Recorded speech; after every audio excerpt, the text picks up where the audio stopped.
everybody, and welcome to Watch Along, the new show from MinMax and New Show Plus. I'm Ben Hansen. MinMax is a place about games friends getting better. I'm joined by Jeff, the Brainiac Markiafava. Hello. The old machine head Markiafava. New Show Plus, everybody. This is a weekly occurrence here at MinMax. What it is every single week we let the community vote on which new show we create or continue. Everybody at that $10 tier over at patreon.com/MinMax with 2 N's takes a vote. Jeff, this was a nail biter. I feel like lately these races have been getting tighter and tighter. We had a whole series planned where we're going to play a bunch of Batman games, and it was called We're Batmen. And I was very excited to launch We're Batman. Last second, the very end, right before the clock struck midnight, some people jumped in and voted for the show to be Watch Along, where we're going to watch a documentary about the origins of Xbox, basically stabbing Batman in the back like a regular Talia al Ghul. Is that her name? Help me out, everybody. That last voter was Phil Spencer, wasn't it? I think it was. Honestly, yeah, he's been a big supporter of ours. Actually, I think I only know of like one game developer that's a supporter of ours on Patreon, but I was very excited to see it come through. People can dig through. And, we have a lot of indie developers that are supporters, like a Charles McGregor, that type of thing. Appa Switch, of course. Jeffem, this is the document. Good God! Thanks, Banjo. Thanks for the big sub on Twitch. We appreciate it. If you're watching us on Twitch, if you have Amazon Prime, you have a sub to throw away. We appreciate the support there. Nothing better than a Tuesday afternoon documentary, says Average Snorlax. So here's the thing, Jeff. If this new show... Good God! Jesus! Thank you, Adalicious. Appreciate the big sub, Adalicious. You can't see it, Jeff, but on the screen we have a different enemy GIF from Tomato Adventure, and I've loaded those creepy guys? Yeah, almost every enemy that you fight in Tomato Adventure. So anytime anybody subs, it's randomized which freaky enemy GIF they get. It's very fun. Nice. Tony the Swordsman says, someone tell Jeff I say hi. Hello, Tony. There it is. So here's the thing. Watching a documentary, we know them, we love them. That's fine. That's well and good. We should probably pause it every once in a while to kind of unpack what we're watching, Absolutely. Okay. So at any point you can yell out the word pause. And people in the chat, you're welcome to as well. We might listen to you every once in a while. Oh, Jesus. Thank you, Average Snorlax, for the big sub. Appreciate it. Hype train incoming. Hype train. 14 months for Average Snorlax. That's awesome. All right, ready to go for, this is on Xbox's YouTube channel. Power On. That's kind of, look, I hate to review the documentary already, but that feels like it could have been the third choice for the name of this thing. And, what are you going to do? Anyways, about the story of Xbox. Ready to go? Ready. Power On. Starting with the origins of video games. Are one of the most powerful mediums ever created. Stop. Pause. Okay, well, this is the best screen ever. Which version of Robotron is this? I don't think I've seen this version. Do you know which one this is? It's not the one I play. Of course not. Okay. Now, do you agree with the statement that video games... No, absolutely. She's already lying. Okay. This merger of imagination and technology Biggie boy, 10 has months. introduced Thanks for the a sub, bud. fundamental evolution in human interaction. How's the volume, everybody? Is it working okay? Represents a culture of 2.4 billion gamers connected worldwide. Here's the problem. Look, and this isn't how the entire episode's gonna go or nothing. If it is, you need to stop me. But I like a nice focused documentary. I'm always bummed out when they're starting out too broad. I watched the documentary on the history of the Tony Hawk series. It's like, oh, cool, I would love to hear that. But then the first 20 minutes are talking about the history and origins of skateboarding. It's like, no. Yeah. Focus, people. What good is it? You're not doing like the entire history any favors by... No. You're not explaining anything. She just summed up the history of video games in 28 seconds. Well, hopefully. It's like, is anybody clicking on this confused about it? Okay, it's called Watch Along, not Criticize Along, Jeff. Okay, true. And also, can I just say, like, throwing Halo Infinite footage in this early in like your history of video games Come on. Jeff, A little tacky. When did this come out? this came out at the anniversary, so November, right? December 13th last year. Okay. I mean, look, they're trying to sell copies, baby. They're trying to get you on that Game Pass. And some people seeing this lovable character plug into thing is like, you know what? I'm going to sign up for Game Pass right now. Okay, here we go. Pop quiz, Jeff. What was that guy's name? Not this Gears of War guy. I'm talking Halo Infinite Man. He was like Pelican 382 or something. Yeah, what was his real name? I don't remember. Can't even either. guess. But check out the deepest dive on our YouTube channel for the best, most thorough discussion about Halo Infinite, because Wade carries us through in a big way on that. What was his name? I don't remember. But just 20 years ago, the console that kicked off the era of online gaming in the living room almost didn't exist. You ever You could say that about anything, couldn't you? All right, sorry. want to make hardware? No, that's one thing that we decided not to do. The idea that Microsoft could ever create a game console was seen as a bit of a joke. They wear khakis, and they're boring, and they're Office, and they're Windows. Might as well call it Nerd Box, right? I can't imagine how it could be better. We're proud to debut Nerd Box. A new console was seen as a risky bet. There it is. At a company not accustomed to losing. You're proposing taking money away from Windows in order to fund some game system? That is an insane business to get into. It was fear, uncertainty, and doubt. We're gonna make it, aren't we, sir? This is the story of how a passionate group of gamers forever changed the course of a corporate titan. They saw the future. Broadband internet to the television set. Like, you can do that? And Bill says, Thanks, IanTClark. Appreciate it. These guys do this. And the journey to get that controller into our hands. This is gonna be the most badass thing you can imagine. Think about the way you could tell stories with that. That's what it's about, isn't it, Jeff? Bad, ass is how he was describing the controller. No matter where you are in the world, we can all be part of one bigger community. A cameo? What was that? this. This is like the hotline for us. This is like the... Okay, sorry. This is bad. Snoop Dogg, he even had an Xbox jacket. That's what I love about Snoop Dogg is when he commits, he doesn't half-ass anything. Well,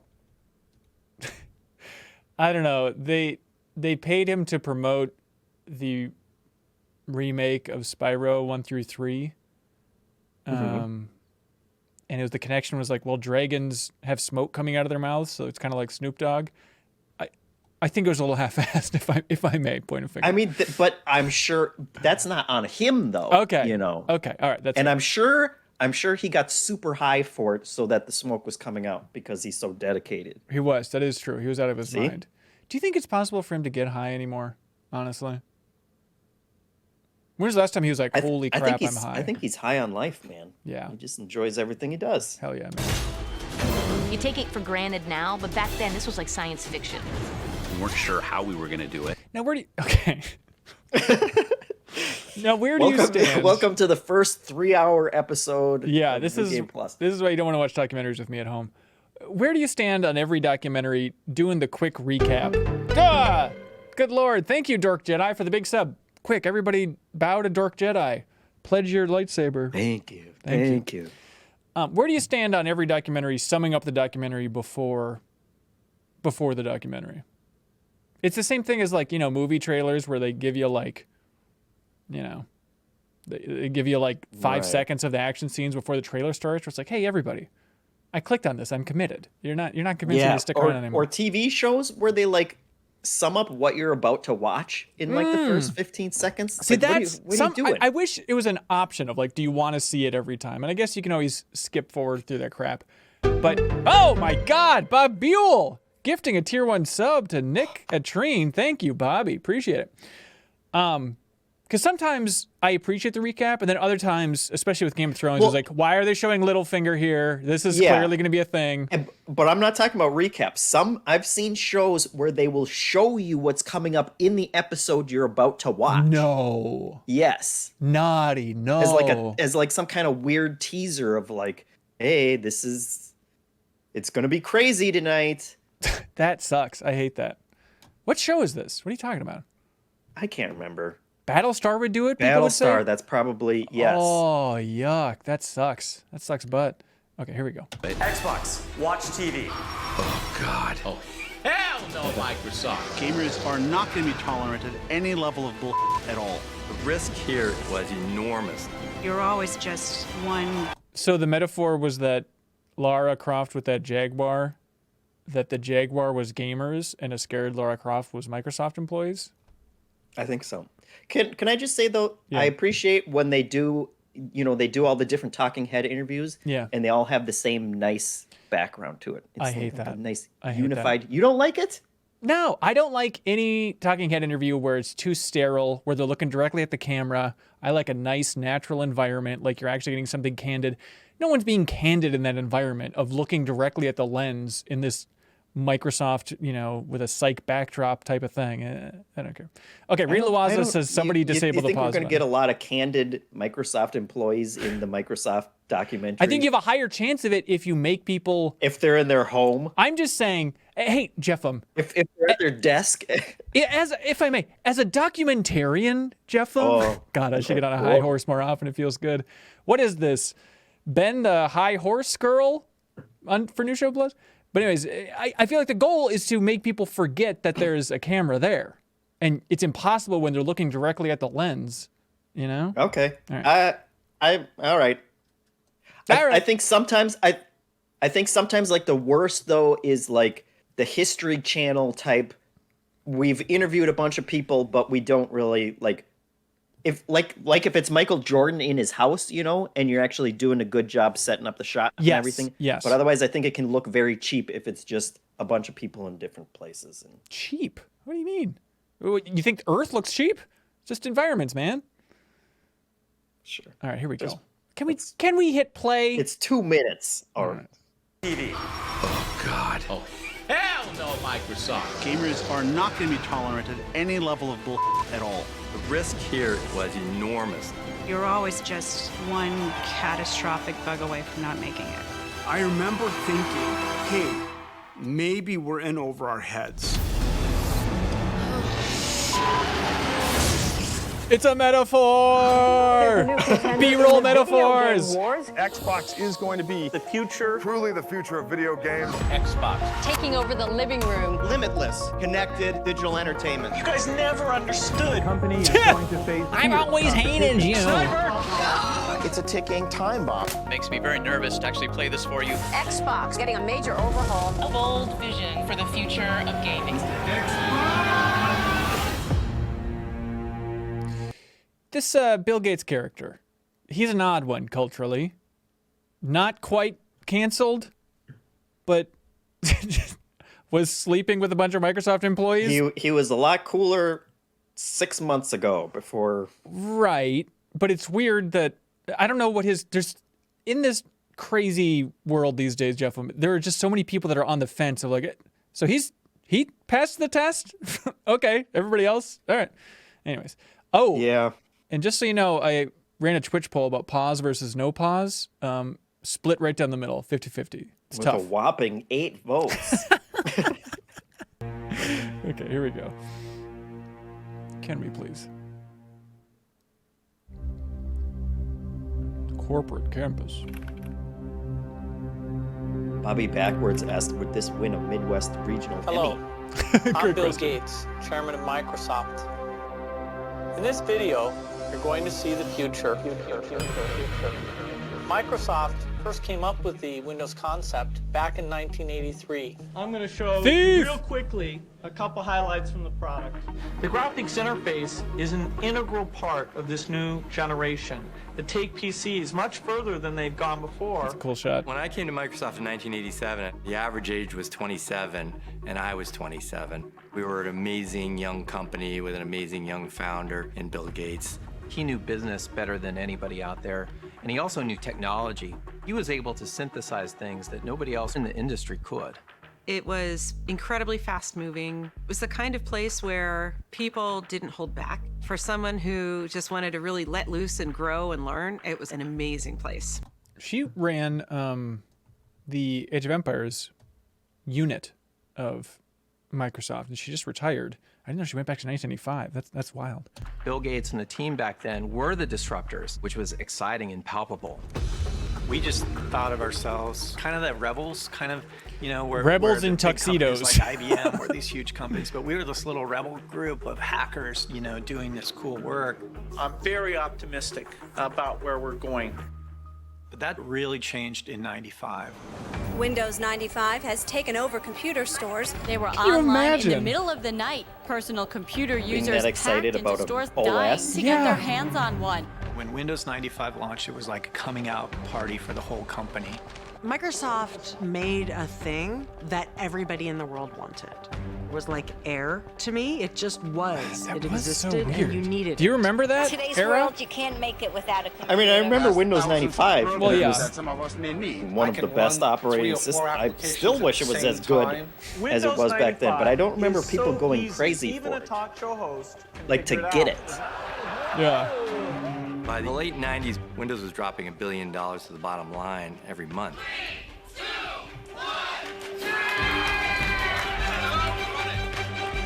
How many computers do you think exist in the world today that still are running Windows 95 native? Like, if you just left that on your computer, you'd be set, you know? Like, how many functional computers do you think have Windows 95 on them? Probably a ton. Do you Probably think- like all kinds of weird, Yes. like IT computers. Ooh, Or like you know, in the like back. you know, like back end kind of computers in like, you know, your mom and dad's hardware shop. Yeah. Ooh, that's good. I could see that. So we're talking over 5,000? Zombie Baby 87 says government services. Yep. Entire government. Yep. I think that's solid. So we're talking over 10,000 Windows 95 computers still up and running? How many? Over 10,000. Yeah. That's so weird to think about. I remember one time I went to this guy's house, just a guy. No, it was like my girlfriend's coworker. And he's like, "Oh, I like games." I was like, "Cool." He's like, "Check out my gaming PC room."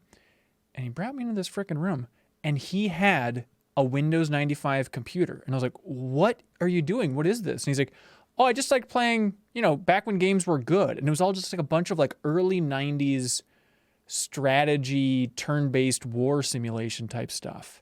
And he had like the original XCOM. I was like, okay, I can relate to this. I understand this. But like that just blew my mind that just like this older guy's just like, nope, early 90s PC strategy war stuff is my jam, so I will never change computers. It's just crazy. Okay, anyways. It was the most profitable business in the history of the human race. I don't think there's ever been anything remotely like it unless you count the Spaniards going to the New World and like literally hollowing out a mountain made of silver. What? There hasn't been anything like Windows since genocide. Let me tell you something. PC is the most powerful engine in the new age of computers, a giant cash machine, and it strongly disagrees with the government. In the late 90s, we were sort of the bad guys, the Death Star. The perception of Microsoft, I think generally was not great. They were in the middle of the Justice Department monopoly issues. We were the big gorilla in the room on most subjects. And so people viewed us as sort of the big bad tech company. By 1999, 90% of computers worldwide used the Microsoft Windows operating system. Weird. They were untouchable, without comparison or Windows viable XP rival. flag. God, I hope that still exists. We've been successful Wouldn't that be cool in to the have in your operating house? system world, built a huge PC business. We built Microsoft Office into this big business. We were the tech behemoth. Windows overtook that industry and transformed the world. But during that period, disruption was coming from all sides.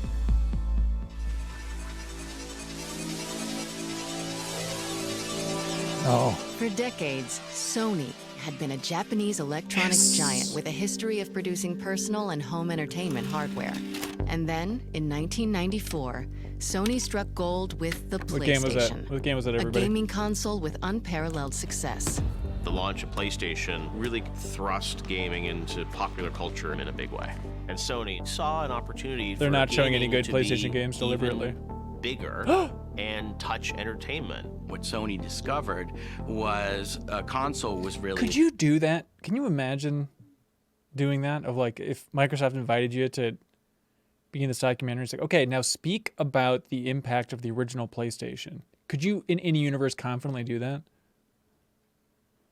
That seems so I mean, tough. I didn't have the original PlayStation, so I feel kind of bad about taking that. Okay, all right. They could have put me in here, and I could have said, yeah, that Duke controller wasn't as bad as people say. It isn't. I like the Duke. I would take Duke over Super Nintendo any day of the week. To the living room. And once that device got into the living room, we ran a it Twitch could be poll. Everybody says I'm multimedia right. Entertainment device. So it's interesting. Sony was putting different things into the home. They're putting a hard disk here in like a DVR. They're putting memory here. They're putting a processor here. And if they could connect all those things together, it would be a computer.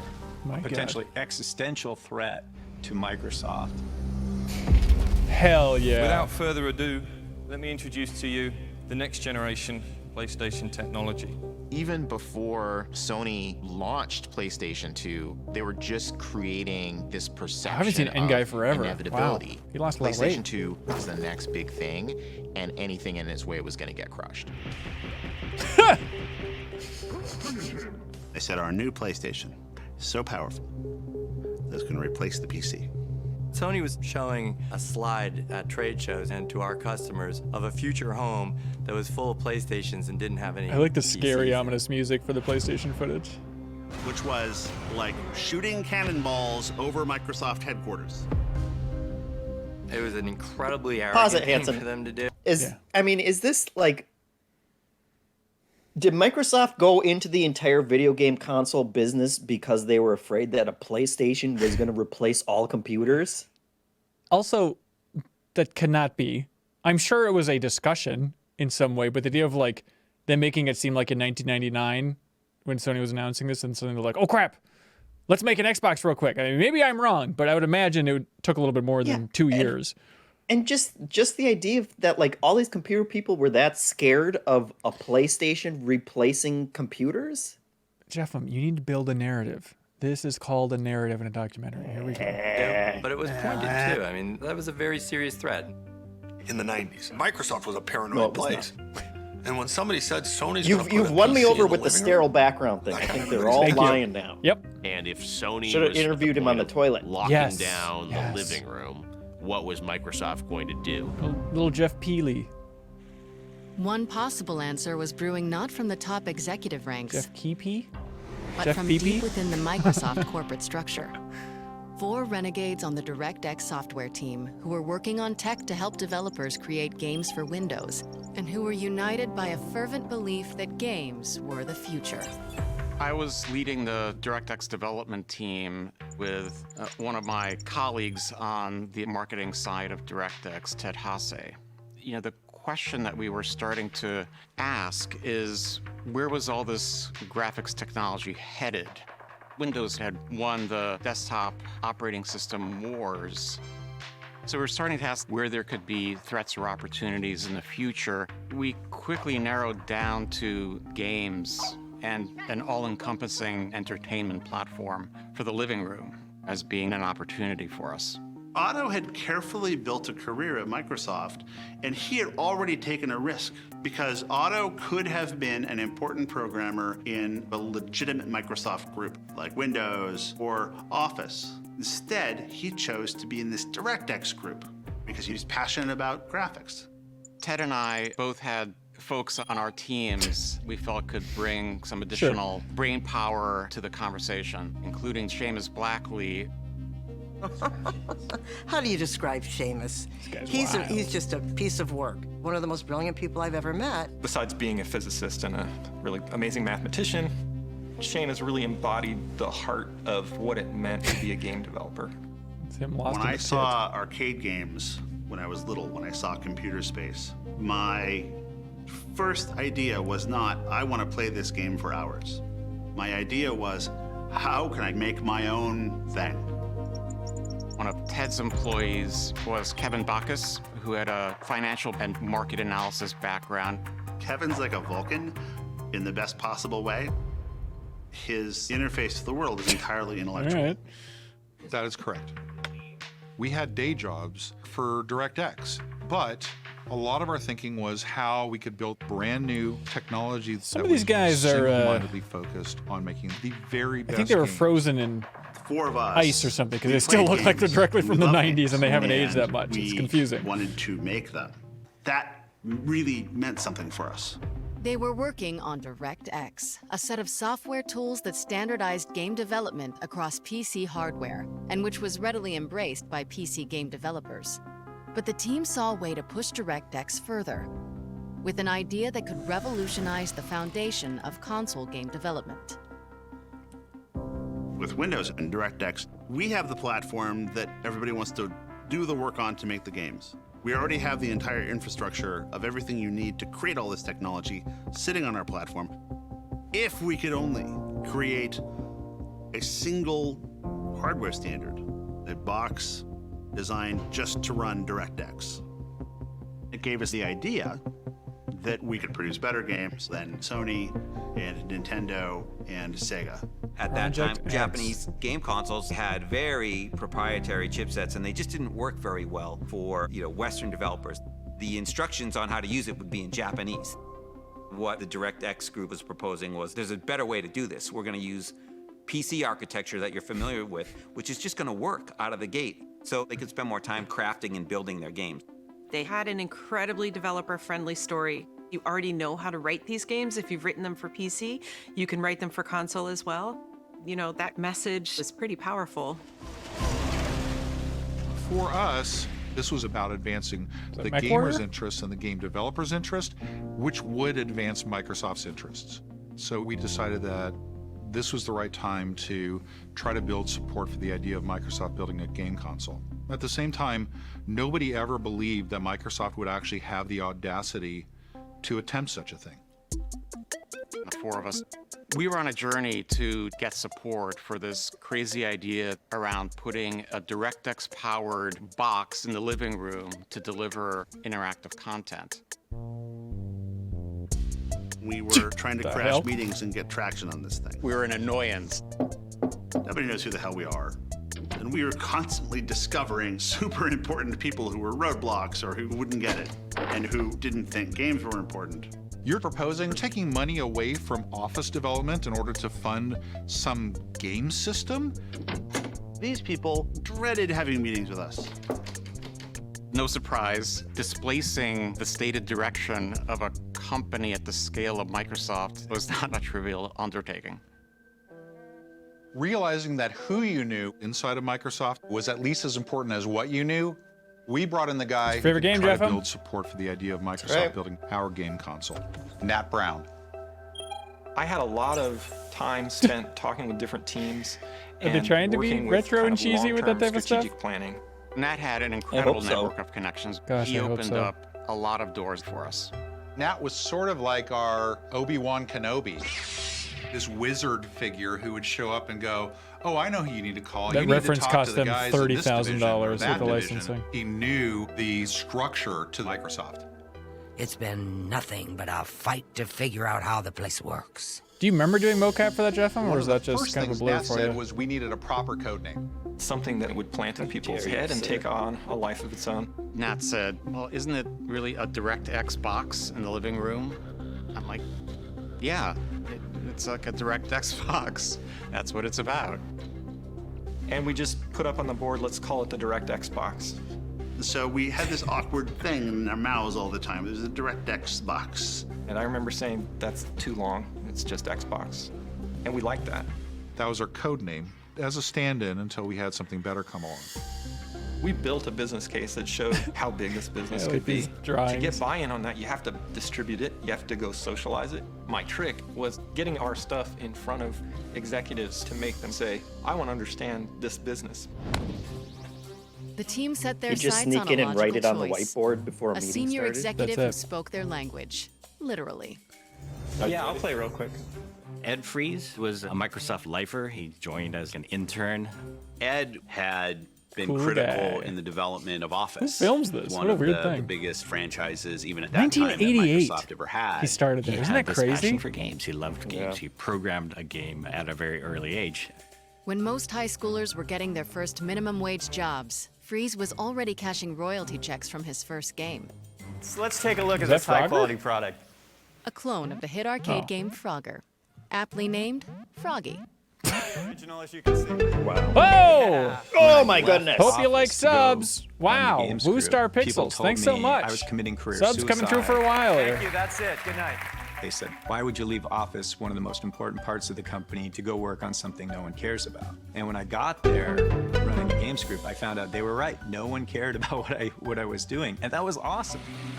In 95, the games group was That's really cool. small. It was like 20 people. In a lot of these tech companies, there's not as much respect given Ed for those other Freeze, disciplines. Laura Microsoft Fryer. at the time didn't care very much about games. I think Interesting, it was more no? of a hobby. We were You're gamers onto working in something. like the Thank you. bowels of Thank you. some Microsoft corporate building. Our goal at the time was to push Windows as a gaming platform. I always felt like I was doing underdog stuff, and that's actually what I really enjoyed. I enjoyed trying to bring Jeez, Microsoft all those from subs behind coming through. in Thank you, PC Woo games. Star. After Good Windows lord. 95 launched, we had to wear these T-shirts Gifting that 10 said subs. That's Microsoft awesome, knows man. Thank you. games. You know, it was obvious. We didn't really know games, otherwise we wouldn't have had to put it on our shirt. You know what I mean?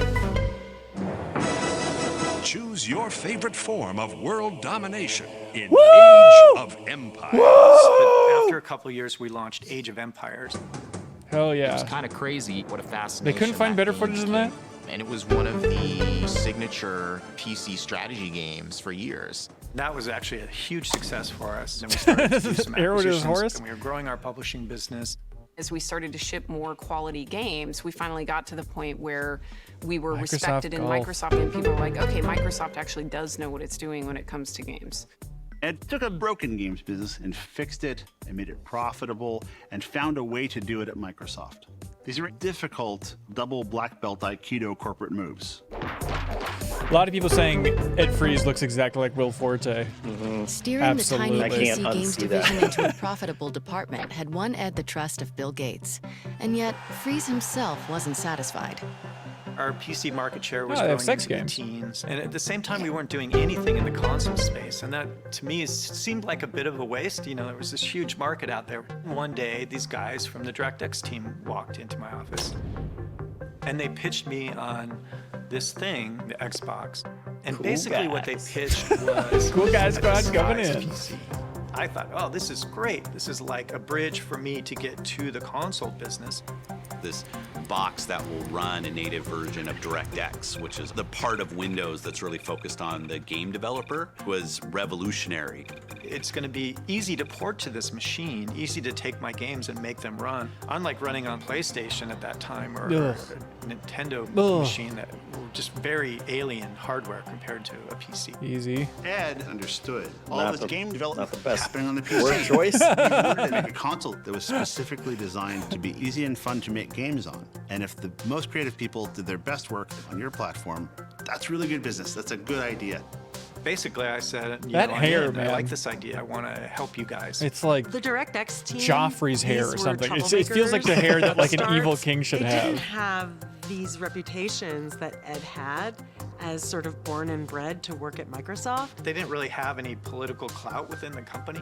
It was, I think, a big win for them to get me on their side, from my point of view.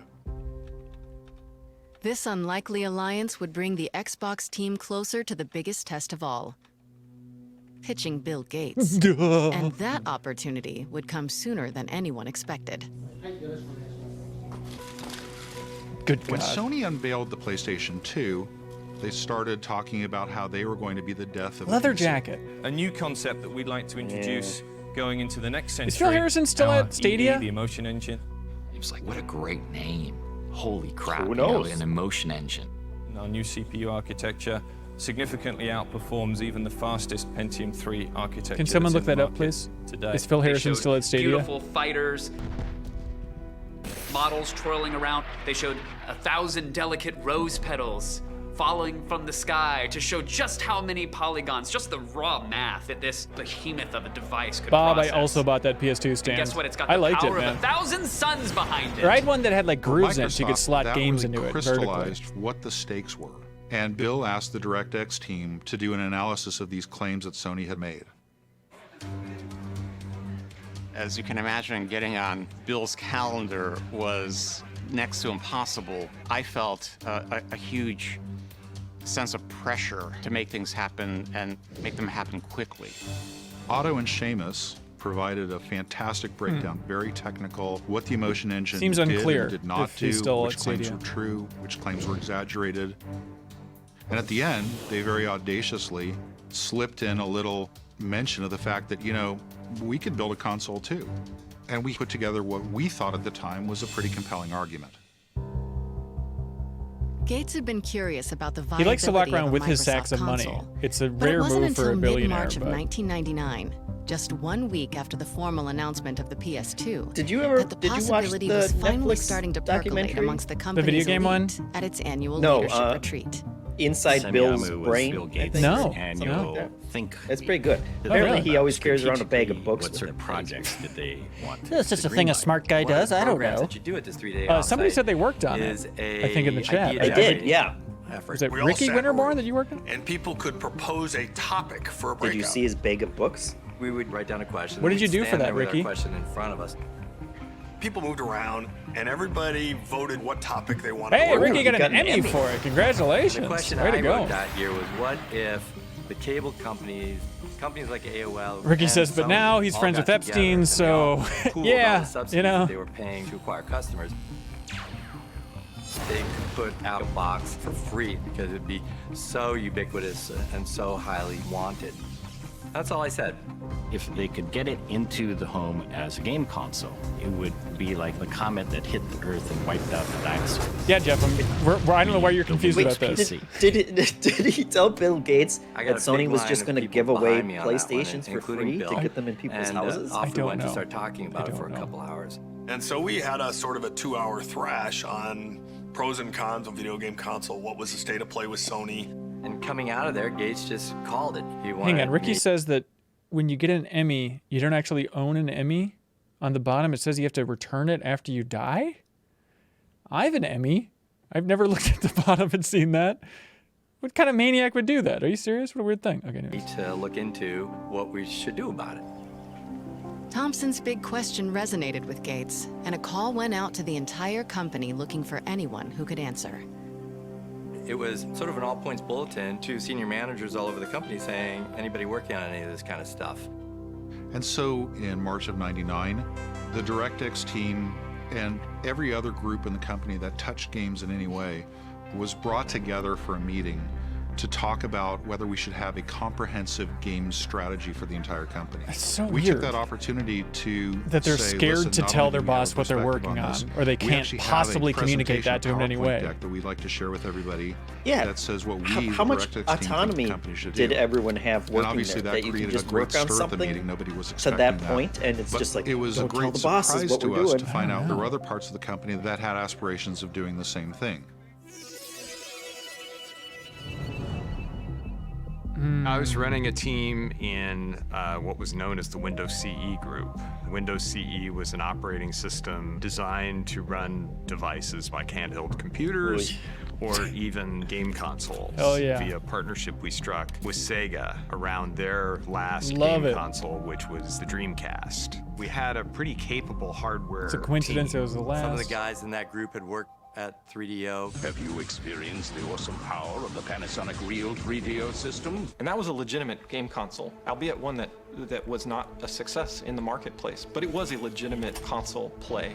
Together, we had the hardware expertise, and we had a proposal for what Microsoft should do next in the console space. Obviously.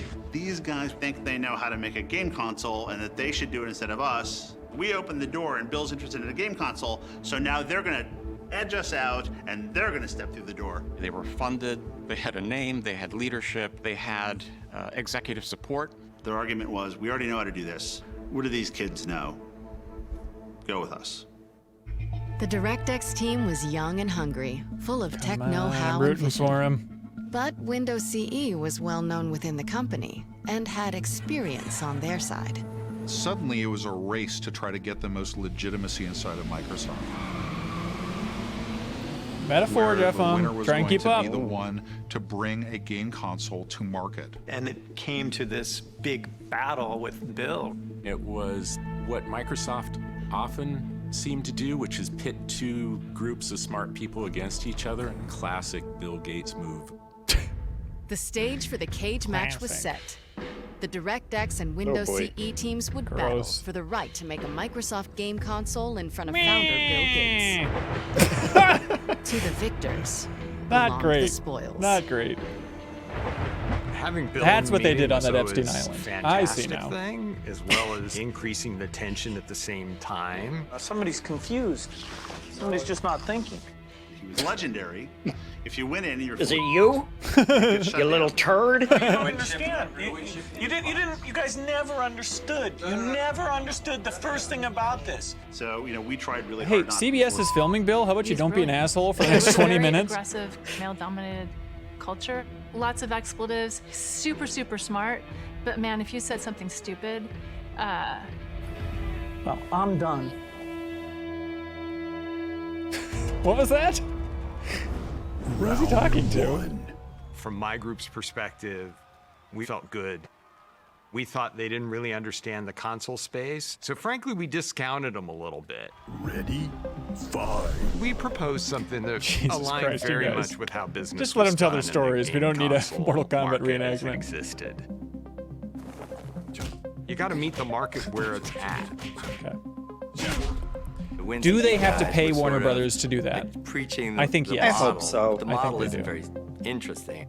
In their pitch to Bill, as we're sitting there horrified, they're basically talking about recreating the 3D or making a game console similar to everything else that's on the market. And we're like, you don't enter a market and copy what the competition does exactly.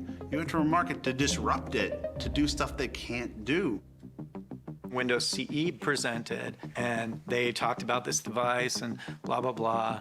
And then the DirectX team They pooped their got up and pants. Their pants presented fell for down. Xbox. There were two things in our plan that we thought absolutely critical to the success of Xbox and games on Xbox, which had never been done before on a game console.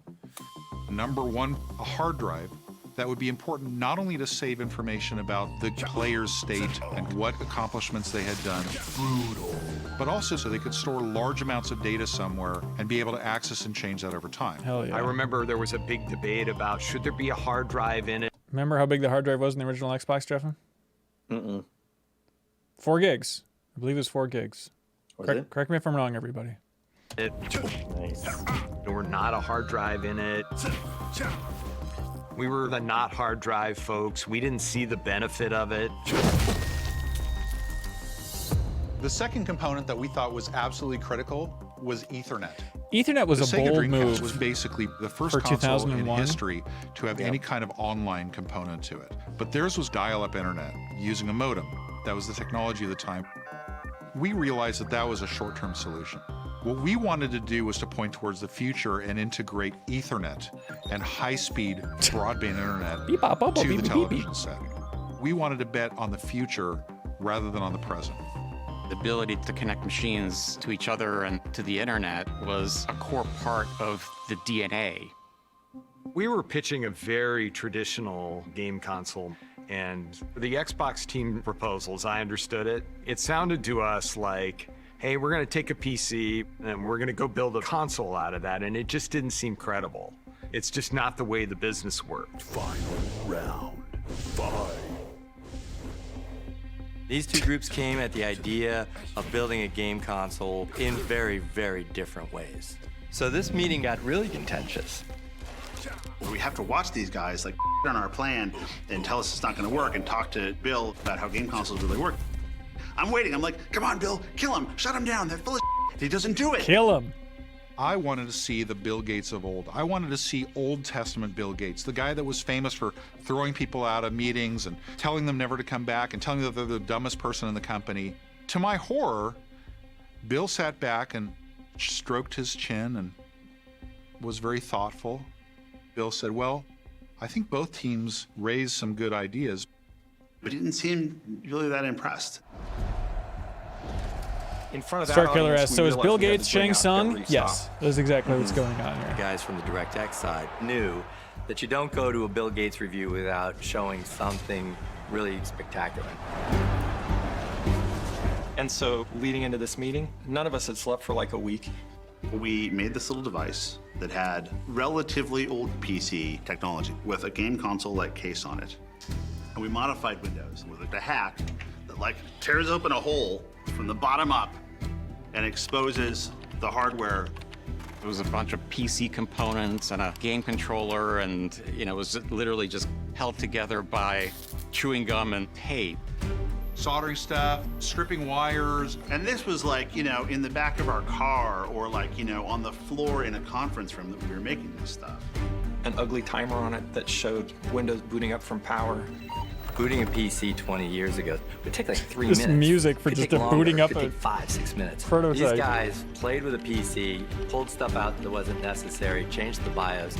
And I turned it on, and so it booted in like 3 or 4 seconds. Bill Gates almost jumped across the table. He was so excited when he saw that. Bill immediately looked at us. Why doesn't Windows boot like that all the time? Yeah. Bill wanted to see it multiple times. He's like, turn it off and do it again. Turn it off and do it again. I saw his jaw drop. This is a guy who knows more than most people in the world will ever possibly know about PCs. Saw a PC, probably for the first time, come on immediately. Weird.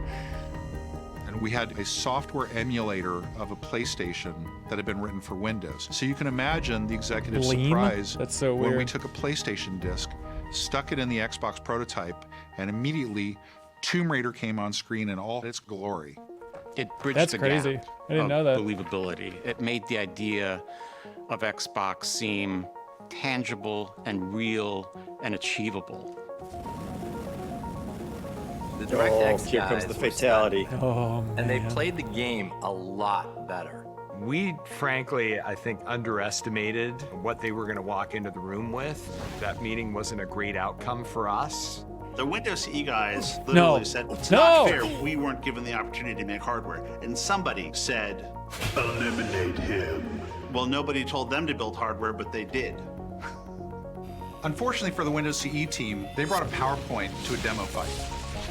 This is so overly dramatic. It was just a meeting. Fatality. You didn't have to rip their skin off. Looking back on it now, They're really still do think employees. that Bill looked at us and You he just saw killed the entire some aspect of Windows himself CE team. or the early days of That's Microsoft. why it was a failure. And that's what he thought was going to work. Bill's reaction was, you guys are proposing that it's doing good things for Windows and it's based on Windows and we get Windows in the living room. That all makes sense. You're proposing that we spend $500 million on it. You need to make this presentation to Steve. How much do you think this advanced operating environment is worth? Wait just 1 minute before you answer. Watch as Steve is one of the most enthusiastic Jesus and energetic Christ. people I have ever met in my life.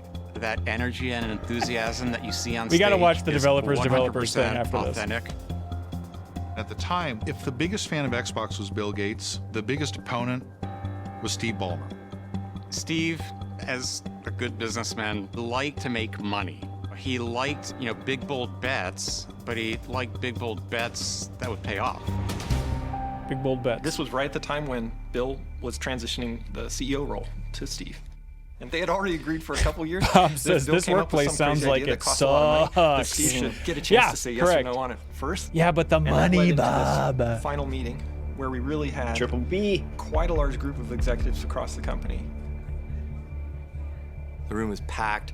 There were a lot of different constituencies there, all the way from the field sales force to the most technical side of the company. You had a lot of people very, very interested. Steve's a big guy. Bill's in there. And you're in there with these two super famous guys who hold your destiny. And Steve is really upset that we wanted to take this risk. Ballmer understood very well I'm upset where with your new Microsoft's idea. bread was buttered and where the money came from. We were a company known for productivity software. He didn't want some video game, or even the fact that we made video games, to threaten the very lifeblood of the company. Steve looked at the Xbox idea and This saw music. insanity. He went to his whiteboard. He said, okay, what's this going to cost? What's the hard drive going to cost? What's the Ethernet port going to cost? What's the graphics chip going to cost? And he totaled it all up and said, there's no way you guys, what's your reserve for returns? Reserve for returns, what does that mean? Well, we freely admitted should that probably we didn't know what that understand the term first means thing if you're a about hardware, businessman. but we were Do you know what it gamers means? and we were game developers. Of course Our not. entire I'm not a careers businessman. have I been see. built around games. Oh, I was waiting for the cartoon We knew version that of Ballmer. 3D gaming was There it taking is. off and online gaming was just around the corner. and the best and brightest in the game development world. They were moving all their thinking from the PC to consoles. We had the opportunity to go create something that Show was the going actual to take hardware. all of the Does that still equity, all exist? the Come on. goodwill, all the Come on, everybody. technology, and all of the programming tools that had ever been created to make Windows applications and carry it forward to the living room. And that was the product that we were proposing, Xbox. Looking back at that moment, what Steve and Bill were seeing was the future passing Microsoft by. You know, Microsoft was thought of as this dominant company of the era, but success or even survival was anything but preordained. If Microsoft didn't grab this opportunity, that Microsoft would be on the wrong side of the future of tech. It made everybody step back for a second and think. The console business was something that we needed to seize. And I think that that was where Bill and Steve realized that they needed to move forward with Xbox. An incredibly electrifying moment. We'd finally convinced Steve. Bill was convinced. They've done an outstanding job so far, haven't they? I think Bill Lives did have forever? a view that software running on hardware in a family room could really bring some unique experiences. Did they make an Xbox into port the of that? home. We could start with video games, but it could go many directions from there. Must just be talking about It was PC really stuff. an opportunity to recapture the soul that Microsoft had at the beginning. To create that revolution, to create that new platform. We were going to do something no one else had done. We were going to launch a console from a software company. Microsoft had done nothing like that before. And then it became clear that there was just some really big challenges for us. At the beginning, it was about credibility. We had a task ahead of us to ensure that we were taken seriously in the game industry. This equation of power, performance, and price. You have to come correct on every single part of that, you know, to be successful. There were so many tasks that had to be done on both the hardware and software side. We realized that we needed to have a leader. It was clear to all of us that that person was Rick Thompson. He had asked the best questions, the most insightful questions. We wanted him to be part of the answers. So Rick was brought in as I don't think the I've ever heard that name seasoned before. senior executive who had experience in hardware with peripherals, mice and keyboards. And he had to construct a plan and a go-forward strategy. My comment at the time was, I'm not big enough for this job. But a couple days later, Steve Ballmer calls me into his office and says, let's get this straight between the two of us. This is your job now. You're making a big splash. You say you're getting into this. Let's get this straight consumer between market. the two You of know, us. if that doesn't work imagine? out well, it could really give the company a huge black eye, and that would be very difficult to recover We got it. The risk here is enormous, the amount of money we could lose on this project. And for me, it was fear, uncertainty, and doubt, because you got a business guy who's gonna try to figure out a business model with my little team of people who help me with the hardware business. You got 4 people coming over from DirectX. None of us actually knew the rules of the game that we're playing. And we basically just stood there and looked at each other and said, oh, like, now what do we do? What? And that was the history of Xbox. And then the Xbox happened. Do you remember skepticism or anything before the Xbox launched? Do you remember your thoughts and all that fun stuff? I was pretty into Xbox. Like that I bought an Xbox instead of a PS2. Right. Because I was coming from Nintendo and I was ready to move on. But I'm a big boy I remember now, you very said. much that the messaging at that time was, this Super isn't a PC and it's completely different. We're not going to do any of the things that a PC could do. Like, they really wanted it to just be Xbox is its own non-PC thing. But they still had like media player and stuff on there, right? Yeah, but they were very much like, we're not going to do patches on console because that's like a PC thing, and we don't want to like they were so strong with that messaging that it was to its detriment sometimes, where it's like, I want them to be able to patch a game if it's, you know, like, I want downloadable content, and that was like, it was like a weird messaging of like, please don't think of us as the Windows guys. This is this is its own thing. We're cool now. Yeah. Yeah, I remember, I don't know. I mean, I was following video games pretty closely back then, but I don't remember having a crazy amount of skepticism. I think it was just kind of like this feeling of just kind of like, it felt like, yeah, Stadia getting into the industry or Amazon trying to get into the industry. It's just kind of like this, who are these? Sure, go ahead and take a stab at it, I guess. You're not cool anyway, but then I remember, you know, it wasn't until Halo launched with the game or with the console, then like hearing my friends talk about playing Halo and they're like, it's the greatest thing in the world. I was like, okay, Yeah, I guess I got to check it out. And I remember they had tech demo. There was like some kind of, I want to say Yakuza themed racing game where you were racing through streets, but everything was destructible that they demoed that like looked super next gen and unlike anything. I ended up getting the game just because like that looked so cool. It wasn't, but that was it Project Gotham Racing? No. I mean, this was more of like an action game. God, let me see if I can find it.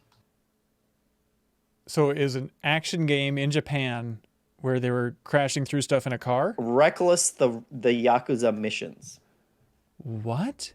If you No association with Yakuza, I take it. No. Weird. Oh, the game that was also on PS2, but this is what sold you on it. Yeah.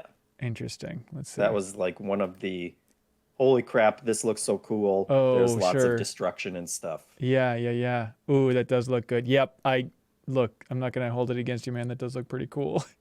Boy, there's a lot of crap going on there. I wonder what GameSpot gave it. 6.8 out of 10. You're not a very discerning player back then, though. Well, this was before it came out. I mean, this was like I see. Demos were being shown, like it was a tech demo-y kind of thing, and it was Squid Willow calls out Ninja Gaiden 2, which was another big one. Yeah, but that was later, right? I remember that being maybe 2002, 2003, but that was definitely a big thing. Yeah. Apparently, we did a replay of it. You're thinking of Yakuza 0. Yeah, I don't remember doing a replay of that, but yeah, I got the Xbox because like I don't know if it was this case for you because like what were you in college when the Xbox came out? Graduated What year college? was it? 2001. Yes. Okay. First year in college. Ooh, that'd be interesting. I mean, it was also when did Morrowind come out? Ooh, I want to say 2003. It's 2002. How dare you, sir? God. And I wonder when it was like first announced that it was coming to Xbox, because I remember that being in my calculus as well of like, those were like the first early big games. I was like, okay, I think I'm going to go with Xbox instead of PS2 because I didn't have any memories with PS1 anyway. So Yeah, continuing series don't really have a big impact on you. Yeah, but like being in high school with the original Xbox, like we all played a lot of Halo LAN and all that fun stuff.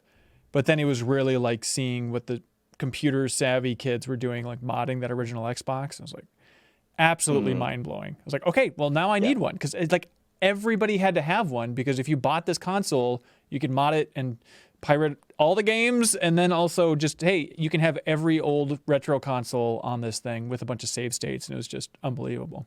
Yeah. So that's really a lot of my experience there. Okay, so here's Steve. Oh boy.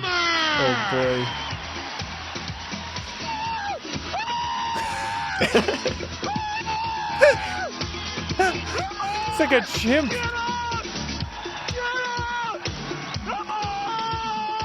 Odds this is stone cold sober. Oh. 2%. Okay.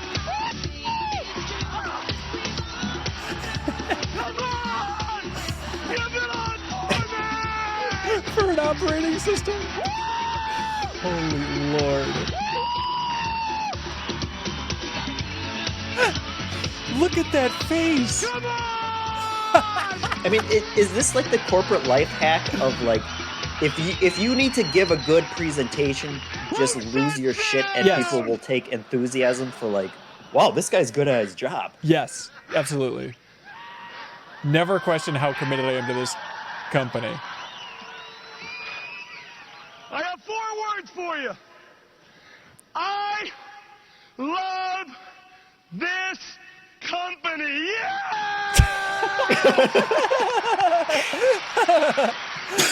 Or 5. Developers. Oh, man. Look how much sweat's coming through.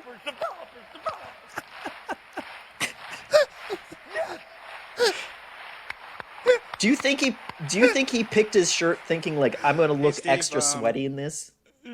No, I think he picked it thinking, well, it's impossible for sweat to come through this. God, I was watching him. To be fair, I was not watching this because I'm above this. But my wonderful fiance, I just walked to the room and she was watching Love is Blind. It's some reality dating show. But it was just like a 5-minute sequence of somebody getting married, and the guy was outside, and I've never seen somebody sweat so much in my life. Like, he literally sweated through his entire suit so that his crotch was like soaked as he's like walking back down the aisle. It was unbelievably painful. That's bad. Crotch sweat is next level. It is. We know how much you love developers, right? But I was going to ask if you could stand up and show some love for web developers. You mean just sort of like an impromptu? You mean he said no monkey boy and you want it? You want some love right here, right now? You want me to stand up and do that on the mixed stage? Right now, Steve. I've been in PR mode the whole time, and you want to hear web developers? Web developers! Web Developers! All right. Well, hey, good times, everybody. Could Chris Farley have been the president of Microsoft? Absolutely. Yeah, it's really, this guy is so close to just crashing through a coffee table. All right. Well, there you go. That's the history of the Xbox, everybody. Hope you enjoyed it. Thanks so much for watching this episode of Watch Along. We'll be back next week with either a new show for New Show Plus or the second episode of this documentary, I guess. That'll be in the poll, and if you want to see us watch the second episode of this documentary. And it ended on quite the cliffhanger. I don't know where it's going to go. You can vote for it over at patreon.com/minmax with 2 N's. We appreciate all the support there, everybody.